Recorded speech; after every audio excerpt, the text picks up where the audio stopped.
JB మిత్రులందరికీ మనం పెదముప్పారం గ్రామం అందరిపల్లి మండలం మహిబాద్ జిల్లాలో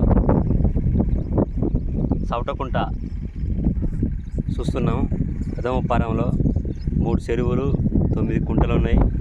ఇంతవరకు తెలంగాణ రాష్ట్ర ముఖ్యమంత్రి రేవంత్ రెడ్డి గారు కాంగ్రెస్ పార్టీ ఈ యొక్క చెరువుల నుంచే ప్రాజెక్టుల నుండి పొంగిపోతున్నది, సముద్ర పాలవుతున్నది.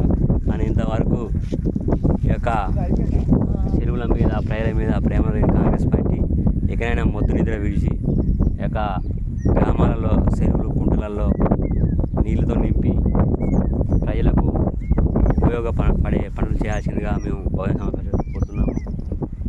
అలాగే చెరువులు కుంటలు నిండడం వల్ల బావులు పంట గ్రామ పంచాయతీలలో పంటలు మంచిగా పండి దేశానికి భోజనం పెట్టే రైతన్నకు వెన్నుదన్నుగా ఉండాల్సిందిగా కోరుతున్నాము. నా పేరు ఎడ్ల శ్రీను, బహుజన సమాజ్ పార్టీ జిల్లా ప్రధాన కార్యదర్శి.